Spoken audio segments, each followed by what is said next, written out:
All right. I guess we can get right into this bad boy.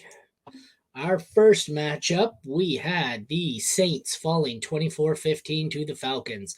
I believe that puts the Falcons in first place in the division. Yep. Yep. 5-6, and I believe they hold the tiebreaker now. So we have Ritter, both quarterbacks sucked. Ritter, 168, one touchdown, two interceptions. Derek Carr, 304 yards and still somehow sucks because he has no touchdowns and one interception. Gotta love that scoring. Alvin Kamara was decent, 15 carries, 69 yards, 4 for 50 through the air for 22 points. Bijan finally did what Bijan was supposed to do because he was on my bench. 16 carries for 91 and a touchdown on the ground, 3 for 32 and a touchdown in the air. Let's hope this continues. Tyler Algier had 10 for 64, so still some heavy usage on the ground. Jamal Williams didn't do anything. Kendre Miller was a healthy scratch, I believe. I don't know if he's healthy. I know he was scratched. Chris Olave, he went 7 for 114 and probably would have had a much bigger game, but he left with a concussion in the third quarter. Nothing else useful here on the Saints side. Shaheed didn't do much. Perry didn't do much. Drake London did something. He had 5 for 91 for 20 points, and nothing else of use out of the pass catchers there. The tight ends, Juwan Johnson finally showed up. He had 4 for 45 for 13.5 points. Taysom Hill had 7 carries for 26 yards, 2 receptions for 55 yards, and then coughed up a crucial fumble because that's what Taysom Hill does. The kickers, Blake Groupie, I called, was a hit. He had 20 points. That beats my 8, so let me take my victory lap. 6.9 for Koo, who was not good. Saints defense was bad. 2 interceptions, 18 points allowed. And the Falcons defense was pretty solid. So what do you take away from this one? It's so difficult for those Falcons pass catchers. 21 attempts. If you're literally throwing the ball 21 times, it's impossible.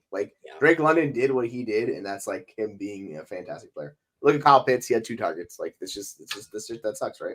And we even though I love Bijan and he's extremely talented and he can do this. Look at the workload and how they split it up. He was not getting a bell cow, he was not super involved in the offense. He's just a talented player. Sometimes you got to bet on talent. So this is what the issues we have with the Atlanta offense coming in fruition. On the other side, Kamara does what he does. It's nice to see. It was finally happening for Olave because he got injured basically around halftime. He missed basically the entire second half of the game. So it could have been a monster game for Olave. He was great in what he did. So it's finally nice where the process of Olave is working, even though it has been a struggle for him. But you see how talented he is, and it's nice moving forward.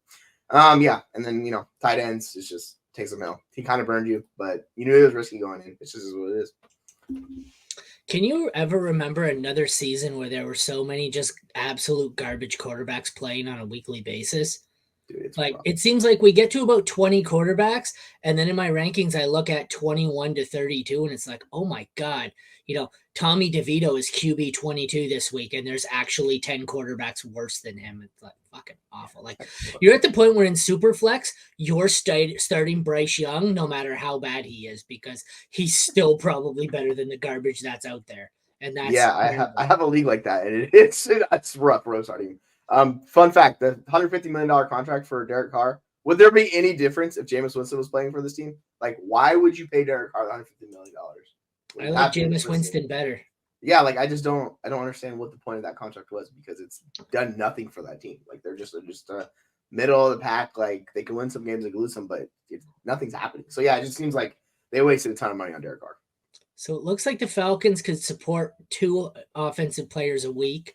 Hopefully it's Bijan, and then it seems to be alternating between Drake London and Kyle Pitts.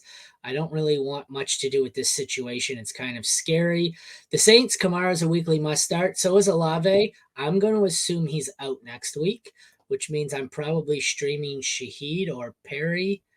I don't really love either of them. The Saints got really banged up everywhere. Everyone got hurt, so...